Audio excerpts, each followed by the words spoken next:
Hello and welcome to episode number 160, where I talk to regular guest Amy Wheeler about equanimity, a perfect topic for this time of year as we enter holiday season in this tumultuous time in the world. And we talk about how to keep our calm and composure during difficult situations and conversations. So please stay tuned.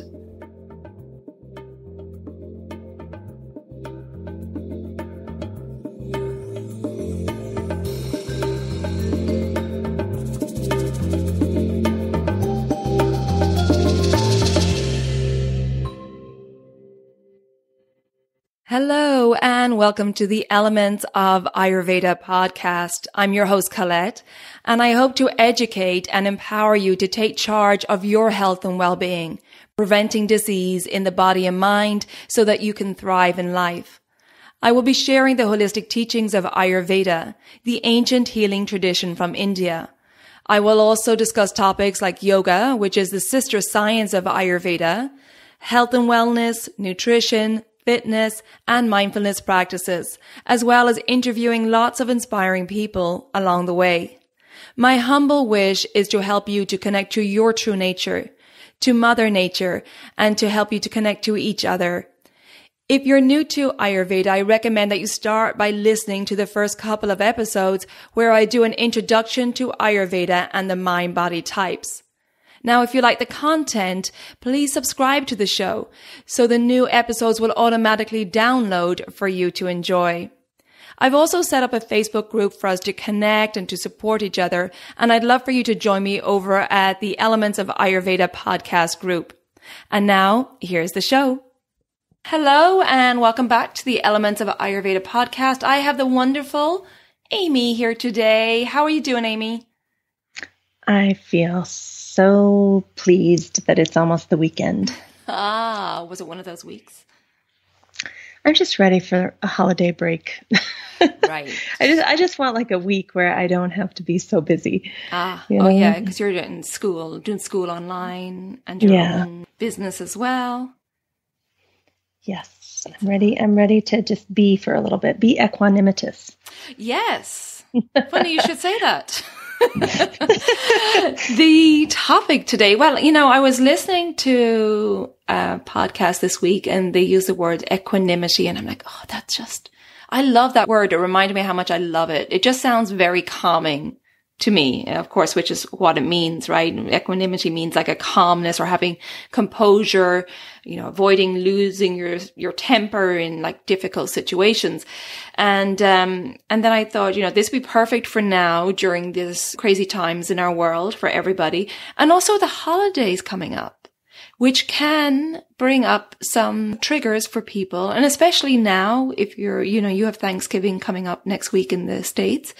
And over Thanksgiving table, there might be some political discussions. Not that we're going to get into politics today or other discussions. Choose a topic nowadays. It's pretty fiery. So let's talk about equanimity and this state of stability and composure and trying to not get caught up in the fire. What does the word mean to you, or what came to your mind when you thought of this word, Amy? Well, the first thing when you said it today, I just pictured a crystal clear lake in the mountains that has such a sheen, top to the lake that you think it might be glass. There's no waves, there's nothing. It's just crystal clean blue, green water. So that, that kind of image gives me more of an emotional connection to the word instead of me just like thinking through it logically. I really like to kind of let words and images drop down into my heart space and just kind of be like, oh yeah, that's it.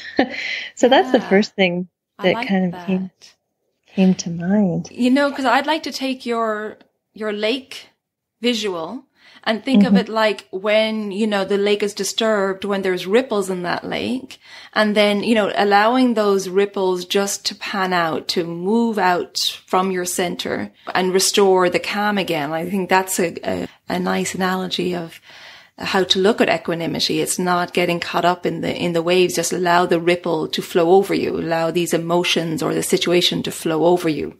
rather than getting caught up in it.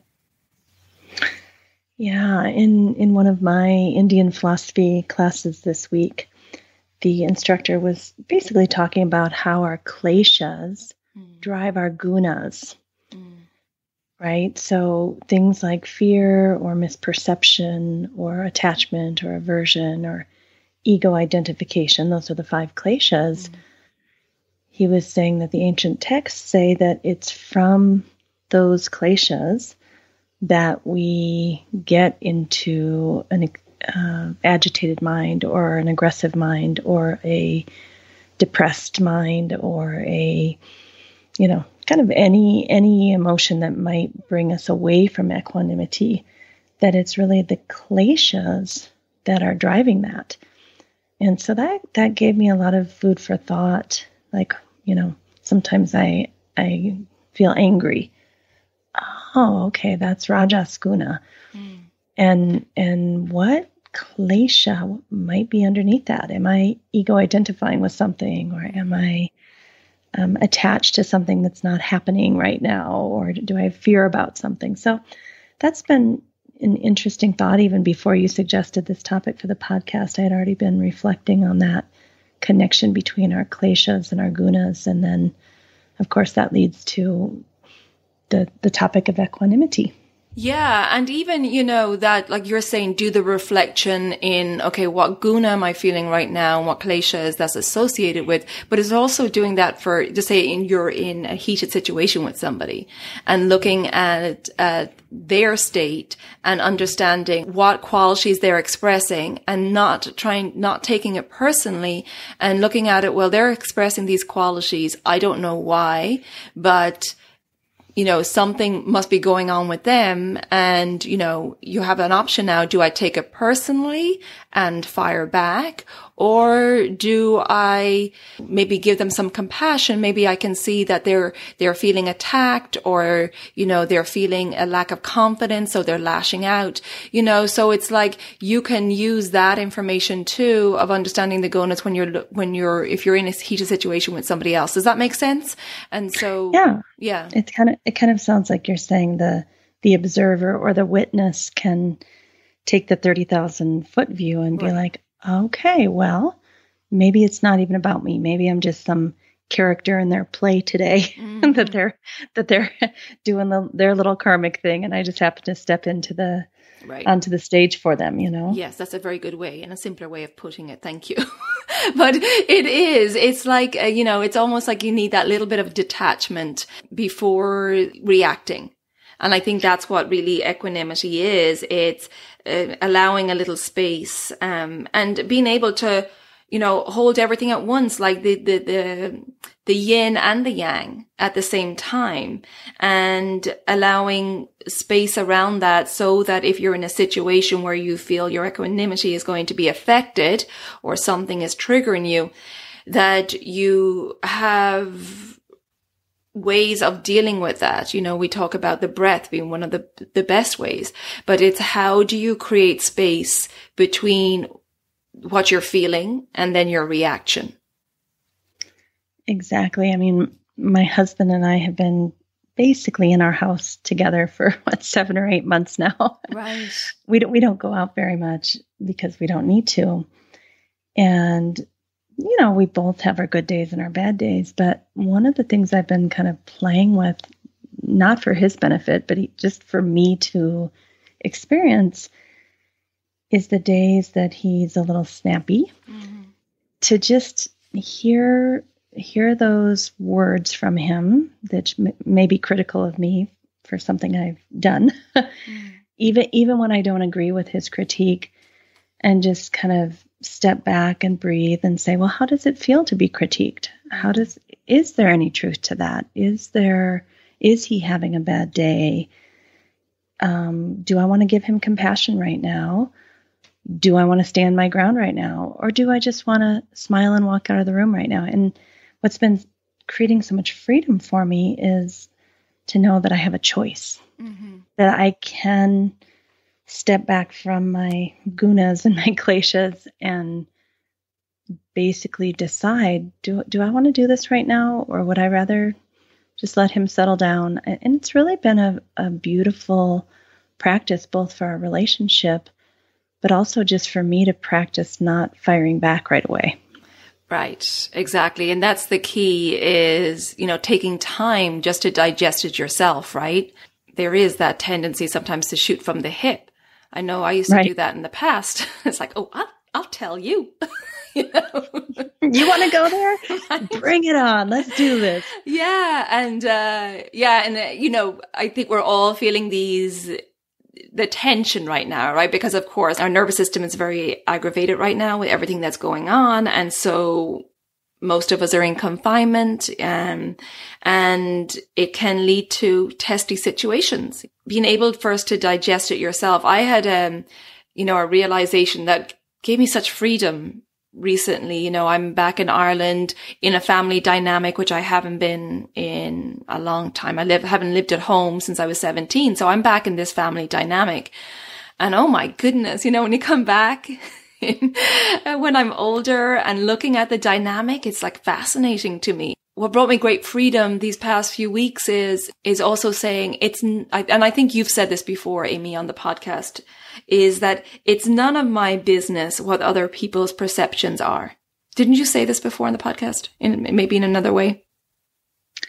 I have said that, and I really believe it. And, I think that quote from a niece that says, your perception tells me more about you than it tells me about me. Yeah. That's huge.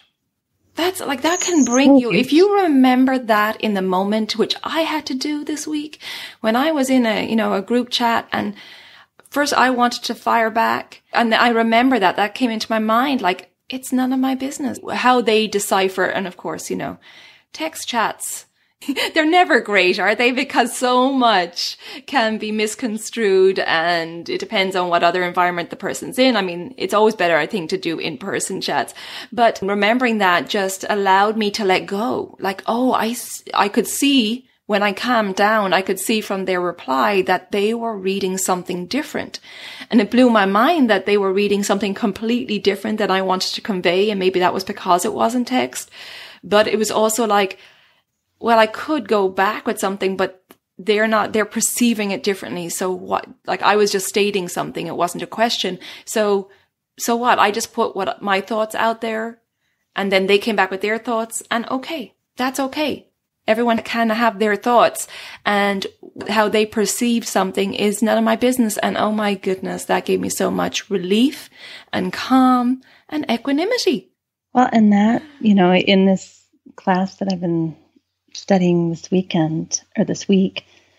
the precursor to the kleshas and the gunas is our karma. So it goes karma, klesha, gunas, like that's the chain.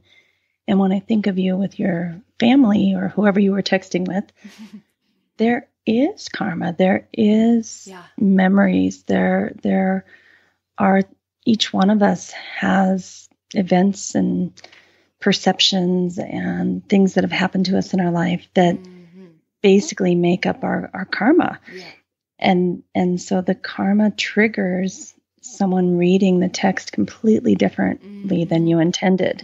And then the kleshas grab hold, and then the gunas go wild. I am a big believer in that. And I can see the karma playing out, and I'm looking at it with curiosity and fascination, and try not to be too judgmental. And, it's just, again, I always think of it, I'm meant to be here right now. There are challenging times, but I'm so happy I'm here, and I'm learning so much from it, and I can grow from this. And this is part of my path, and this is part of my karma, like you said. And when I look at it from that perspective, that just allows things to flow over. It was amazing. I really saw it play out during that group chat. And then once I had that thought of, letting go, it was like, whew, all that rajas that was building up, all that fire and heat just like dissipated. Well, that's one of the things whenever we decide on a topic, I take little notes in my notebook. And one of my little notes says, misperception leads to fear. fear leads to rajas of the mind, and rajas of the mind leads to suffering. Yeah. Right? So whoever was causing, or, the misperception, or maybe it was some of your misperception and their misperception, it just puts fear in everyone. And then the next thing you know, we're all suffering.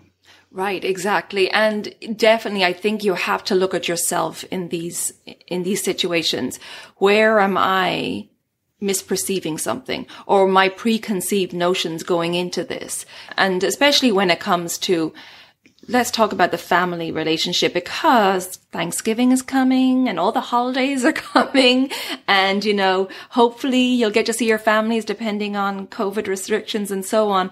But that can trigger a lot. And just understanding that everyone is coming from a different place, trying to have the compassion and having those tools to keep yourself in equanimity is really important, which I want to talk about soon. Right.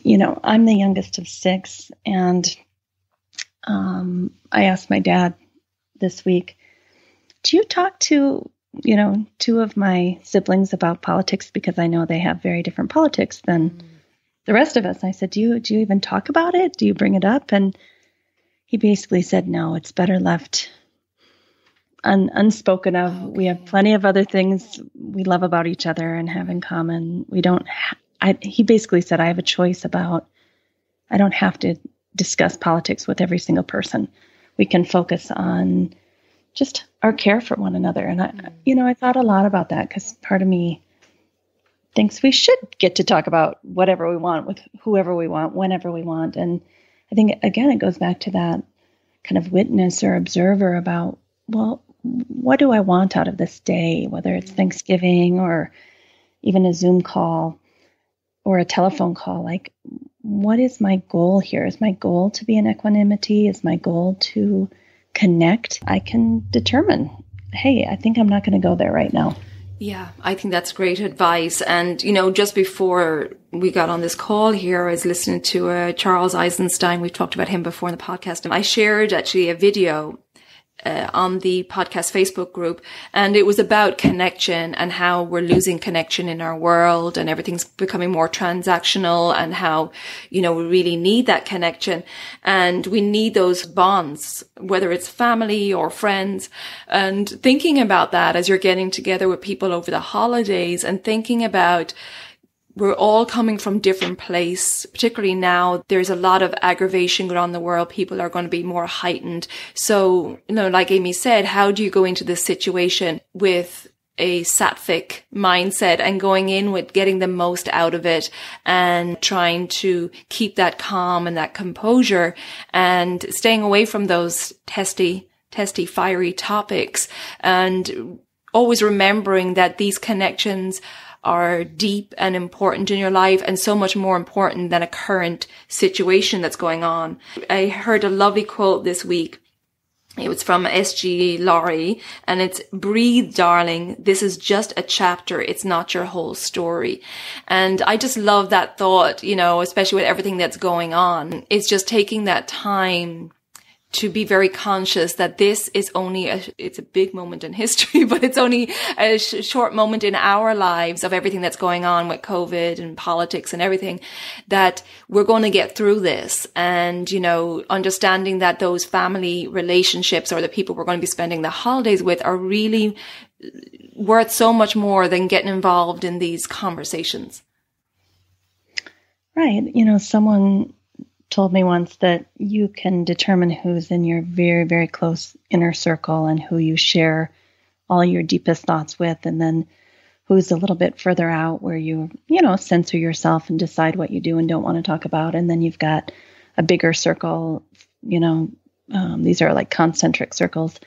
The outside one is acquaintances. And it's strange to think about, but as we grow into adults, our siblings or aunts and uncles may be in the furthest circle. They may be more like acquaintances. And, the relationship I had with my brother when I was 9 and he was 13, well, now, we live in different states. We see each other once a year, and I don't need to share all my deepest feelings and try to change him over Thanksgiving visit, you know? Yes, exactly. It's, I have to think about what is this relationship, and, how do you keep it in a good place? Like, is it necessary, like you said, to have those fiery discussions when it's not going to go down a good path? I even have this within my yoga therapy school, that people are on different sides of the political spectrum, and each of the students is calling me saying, well, I don't like the Facebook posts of the other people in the group.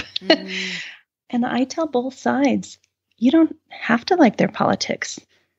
It's your job to keep yourself in equanimity and sattva. And if you want to not look at their posts or put them on a snooze for 30, whatever you need to do, we are an optimal state family, but we don't have to agree on every single thing. So do what you need to protect your mind. I mean, that's what the word mantra means, is a protection of the mind, so that you're not spinning off into all these negative, horrible places that are just going to make you miserable. Right. But each one of us has to protect our own mind. Nobody can do it for us. Yeah, and that's the thing and I think we do understand this on this path of yoga and Ayurveda, is those thoughts, those rajasic or tamasic mental qualities will affect our physical and emotional health. So a lot of times they'll do more harm within ourselves than they will do to the other person. You mentioned sattva there, and equanimity really is sattva. Right. It's that harmony. It's that place of peace and balance. And I'd like to talk now, Amy, about how do we, maintain that, especially during this time of the holidays where it may be a little bit more testy and people are a little bit more anxious, or there's a little bit more worry and everyone's got a little bit of a heightened nervous system.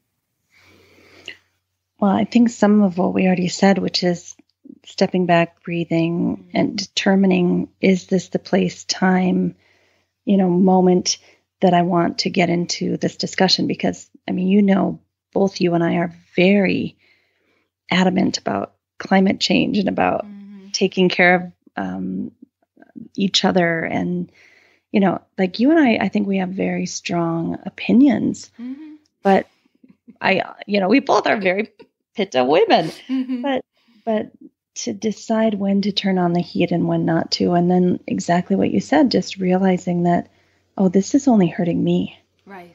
I get off the phone with certain relatives after having these hard conversations, and I'm the one hurting for 3 days. I'm the one ruminating. I'm the one with inflammation. I'm the one whose joints hurt. I'm the one that is angry for 3 days. And the person that I was speaking to has gone out on the golf course and is having a wonderful weekend. Right. Right. So I think those two things are really important.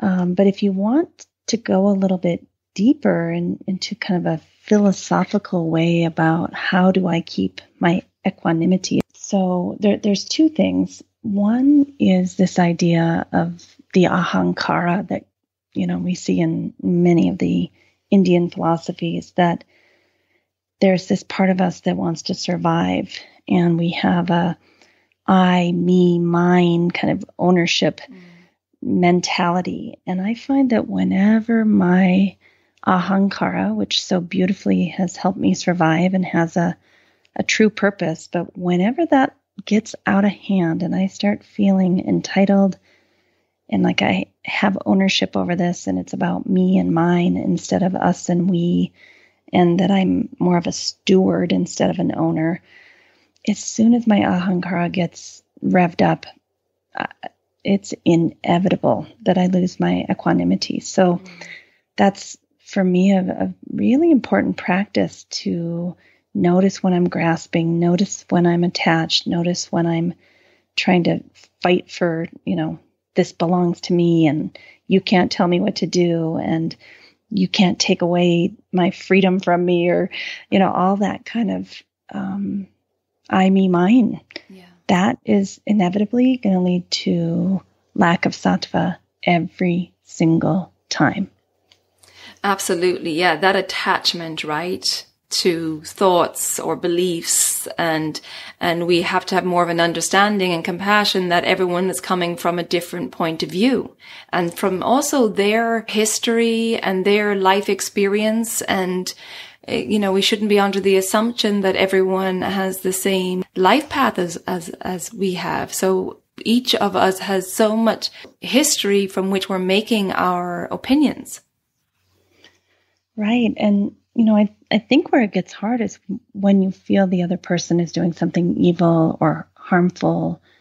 That's, I think according to the ancient texts, we can step in with equanimity and sattva and try to stop evil. I think that's allowed, but I think oftentimes that line is very blurred, and we want to start placing our opinions and our needs and our values and our ideas on someone else and telling them that they're a horrible person if they don't think like we do. And we get very black and white about it. Yeah. And I think what helps as well is understanding everyone's on their own path. And, you're on your journey and you have your understandings, and then everyone has their own individual journey to take. And if a person's in a place where they're very rajasic and, very angry, well, that's a situation where you have to, remove yourself, because sometimes there's no talking to a person like that, or at least trying to remain very blasé and kind of not adding to that fire. Right. I mean, one thing I've really been thinking about with respect to social justice and racism in the United States, which I'm passionate about, is not every single person, although I do believe we should all fight against racism and fight for social justice, but that's not on the very top of every single person's priority list. Yeah. Right? And that some people have other very meaningful ways that they're going to contribute. And although they believe in this isn't their thing. Or maybe they have 2 children that are very ill, or maybe their husband has cancer. Right. To judge people because you're not stepping up the way I would step up in this moment, and shame on you, it's really harmful. It creates a lot more division than, let's do this work together as each of us can within our personal limits, knowing that we all believe in this and have good intentions, but I can't be on fire every single day for every single cause that I care about.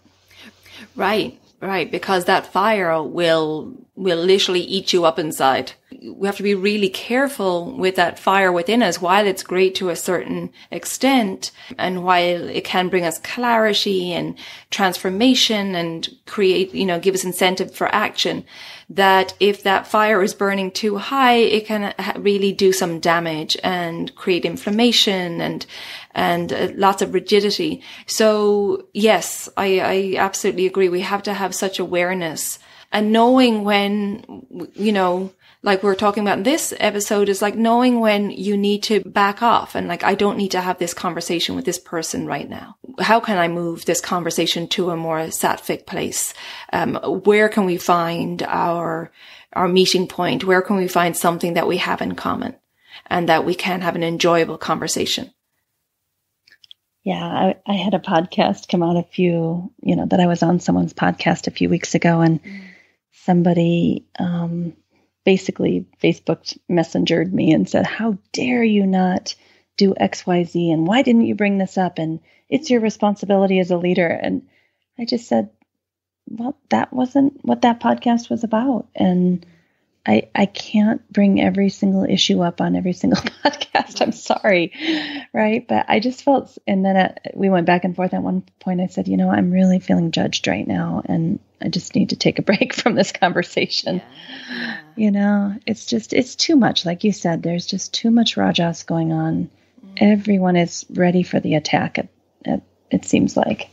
Yeah, I think unfortunately it's world events right now, and even all the events in the US is affecting people worldwide as well. And now it's just try to take the middle road, and, maybe also when we think about the holidays and getting together, avoiding those topics that, can be fiery. And I think as well, like a good thing to do if we're giving, really specific examples of what you could do in these situations. Well, the breath is always one that's so good to turn to, creating that space when you feel triggered by something, taking a breath, walking away. But I think having like a mantra, like an equanimity mantra that you say to yourself in that moment, and, practice that mantra so that you can catch yourself, like literally be talking to yourself like, Colette, take a breath. Go away, digest, and then come back. Whatever. That's how I talk to myself. But, what is it that can catch you in that moment before that volcano goes off, right? And before you may say something regret. And once those words are out there, they're there forever. So some sort of mantra where you can just create that space between the trigger and the reaction, I think is good with the breath. And like you said, words are so powerful. I just saw this study the other day where they had young women athletes, and whatever the task was, it was like getting up to bat in a softball game or something. They gave them a card, and the card either said, "You're amazing. You're going to do great. Go for it. You got this. We're behind you." Or the card said, women shouldn't be in sport. Women, basically are weak and they're not very good at this, and created a lot of self-doubt. And the study just showed this tremendous shift in their performance right there in the moment based on those words that they read on that card going into whatever they were doing. And I think those words do stick with us for centuries. I mean, centuries, maybe that's a little long, but decades, because I remember something my brother said to me, I don't know, 20 years ago. I know, it's crazy. He said, Amy, you're too emotional. And 20, 25 years later, I still have that cringe, that feeling, am I too emotional? If I'm around him, do I have to hold my emotions back because he thinks I'm sure he doesn't remember saying that to me. That's the thing. The other person won't remember saying it, but the words can really stick. Yeah. Yeah. And it's also when you're attacking somebody personally, that's when they really go to the depth of a person, when you're, attacking someone's way of being. Yeah. That's very, very tough. And just keeping those things in mind as we go into the holiday season, spending more time, like I said, with our families, thinking of love and compassion, and sidestepping any triggers by having your equanimity mantra and your breath practices, and, taking time out when you need to, and knowing when to, pull the ripcord and go, okay, I gotta go outside and calm down. And I was going to say that. I mean, I'm going to go to Brené Brown now, that we cannot have compassion and equanimity without good boundaries. Like the precursor is boundaries. Yeah. So knowing when, like, I can't stay here another hour, or I need to go for a walk, or I need to go in the bedroom and take a nap, or do some yoga, or Mom, I'm not going to be over here for 8 hours, or whatever it is. I always tell my husband when we have difficult phone calls to make, 20 minutes or less. Right. Anything longer than 20 minutes, we start getting into the weeds. There's nothing good that can come off after 20 minutes. After we've discussed the weather and how everybody's feeling, then that's it. So really having those boundaries and knowing that you're allowed to remove yourself and do self-care. And if someone is poking you or prodding you, or you're doing your best to avoid the difficult conversations, but clearly they're not. They're just going after it. Well, then conversation over. We move into another room. We decide not to stay for dinner. We say, thank you very much. This was a lovely Zoom phone call, and, we've got some things to do over here. There's many, many ways that we can have self-care and boundaries and keep our equanimity, even when the other person is behaving badly. Yeah, boundaries is a huge one. And also set up things that in advance that are your self-care, that are your, time to go out. For me, it's nature medicine. A certain time every day, the end of the day, I am, walking on the beach. And no matter how I'm feeling when I get down there, whether it's different emotions from my day, or different energies I picked up throughout my day, by the end of that walk, it's always so much better. So nature medicine is a big one, especially over the holidays. You know, in the Northern Hemisphere, we're in colder weather. We tend to be inside. It's heavy food. We can be feeling a little bit more down if that tamasic mindset is setting in, the heavy foods and so on, that you're getting up and out daily and out into nature is one of the best medicines. I completely agree. And I do nature, forest walking every single day at the end of my work day too. So, when I heard you saying that, I thought of, forest bathing, which then made me remember my Japanese friend, Madoka. Yeah. And she wrote this beautiful poem that she sent me just coincidentally this morning. I was in bed thinking about our podcast, like at 4:30 in the morning and thinking, what should we talk about? And then I get a little bing and I look and here's what she wrote. And I couldn't believe that she wrote this on the day that we were going to have this podcast. But may I be at peace with all the darkness in my heart. May I be fine with my weakness so that I do not have to pretend like I am strong. May I be at ease with my uselessness so that I do not have to prove how useful I can be. May I be at home with my negativity so that I don't try to force others to be more positive than they really feel. May I just let my hatred be so that I do not fan its flames to burn those around me. May I have no problem having anxiety, jealousy, insecurity, so that I may know that my wholeness does not depend on them or depend on eliminating them. May I know with this entire being that I need nothing, so that I do not try to use others to fill a void that is a delusion anyway. May I simply let go. May I know that there is actually no real me to do anything about all of these things. May this illusion I call me die so that there is nothing left to do, but so much to be. Oh my goodness, that's beautiful. Really is. And so that was just fascinating to me that I was in bed thinking about equanimity. I get up and then that poem is waiting for me. I'm like, wow. So I asked her if I could share it. Well, yes. That is beautiful. Please share that. I think that's an amazing poem. And I think it is important for us to remember that we are a container for all these emotions and that they are going to come and go. And I think that's equanimity too, is allowing them to flow through and not allowing them to set up residence, right?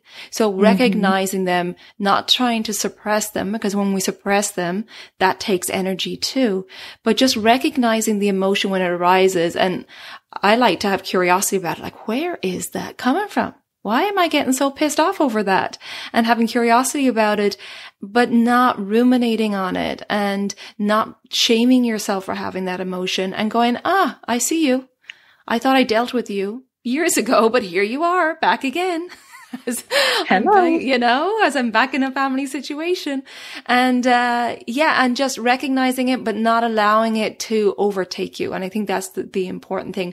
And knowing that we're all, we all have our scars. And that's fine. And especially in this journey of Ayurveda and yoga, we're striving to be a better person. But it doesn't mean we have to shame ourselves about those emotions we have or guilt ourselves, right? Absolutely. And this idea of svadhyaya or self-reflection that, why am I getting so triggered over this? Mm-hmm. I have a trigger where, for me, I don't know if I want to admit this on air, but I will. When people take personal freedom to such a high level that they no longer want to take responsibility for themselves or the people around them, it just triggers me. And so I have to look at, why is that so triggering?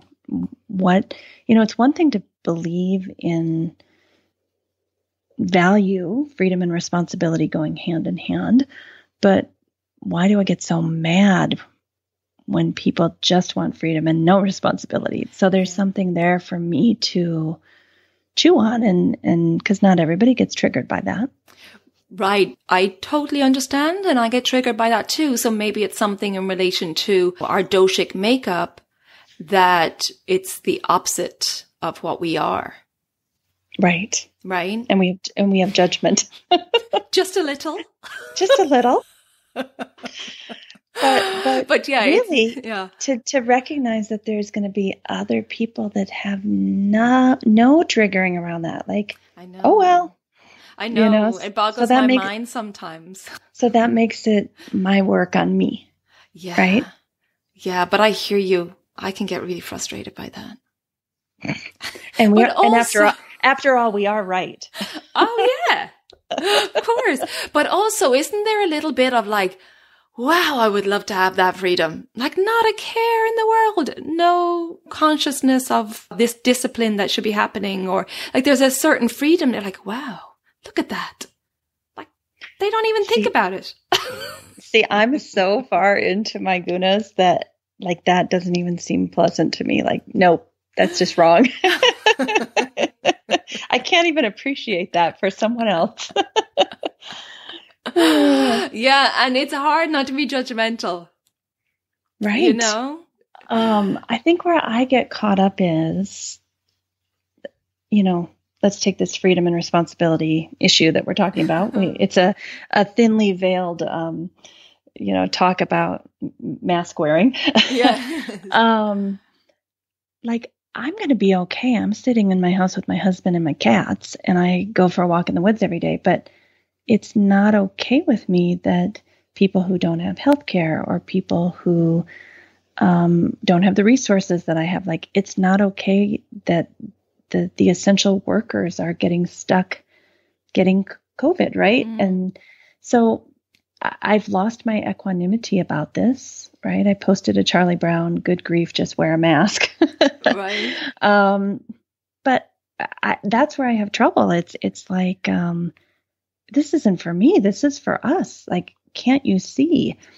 But all the same, it's still upsetting my equanimity. So Those are the really tough self-reflections. Like, and then I guess it comes to, is me posting my Charlie Brown meme of good grief, just wear a mask, is that actually doing anything productive towards this problem if I really want to make a difference? Yeah, probably not. You got some pleasure in posting. You're like, take that. Put that in your pipe and smoke it. That's my point, right? Right. So, yeah, but like there's nothing we can do about that situation unless there's someone close to us and we have that discussion with them, which could get fiery if we're talking about the mask situation. But also it's like how much, and I'm right there with you because I have those feelings as well, but you can feel how much it's literally eating you up inside, right? When we're like simmering on this. And you can feel the inflammation and, build and the heat build in your body.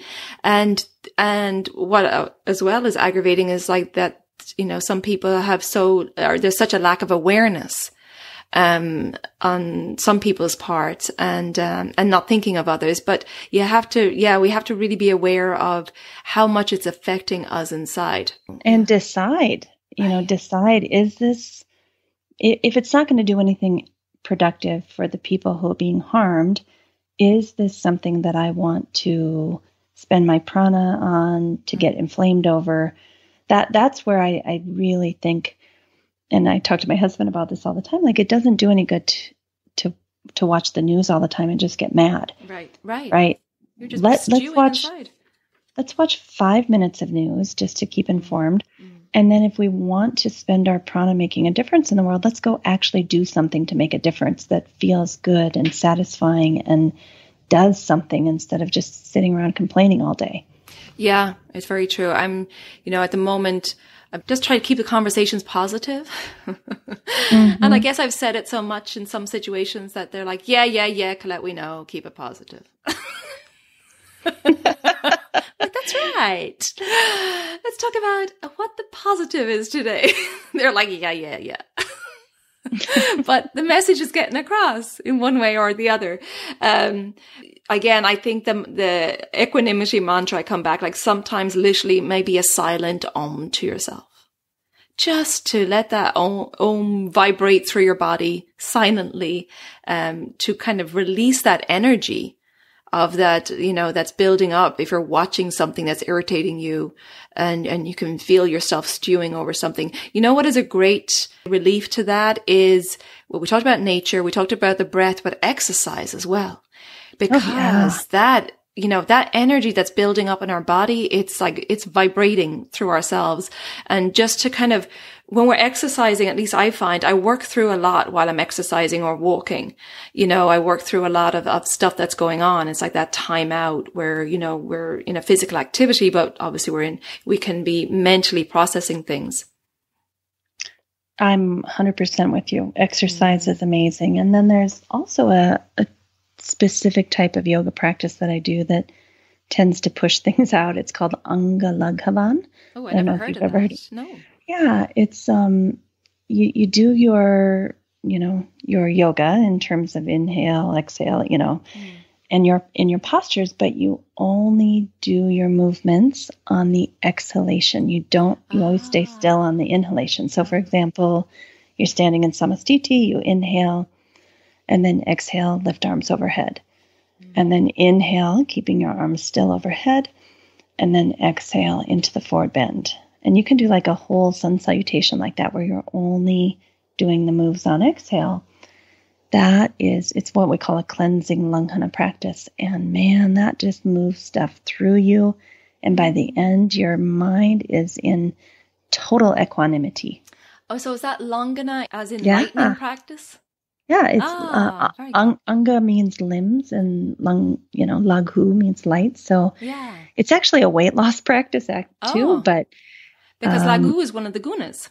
Yeah, in Ayurveda, so it's a light or a langhana. It's lightening the body. It lightens not just the body, but the mind and the emotions. I mean, because it's such an exhalation based practice. You let go of a lot of deep. Wonderful advice. And I think that's it is, as we're already in this testy time, and again, coming into the holidays and being around, being more social and so on, it's, remembering to breathe. And what else do we say? Our equanimity mantra, our exercise, spending time in nature, and like really just realizing, is it worth our physical and mental health to be involved in these heated discussions or these heated situations? It's just not worth it. Not only that, but by this time, the two sides have taken their place, and nobody's going to change anybody's mind at this point. You're talking in relation to politics or masks or whatever it is that we're fighting about. People have made their decision. Yeah. And it is what it is. Right. Yeah.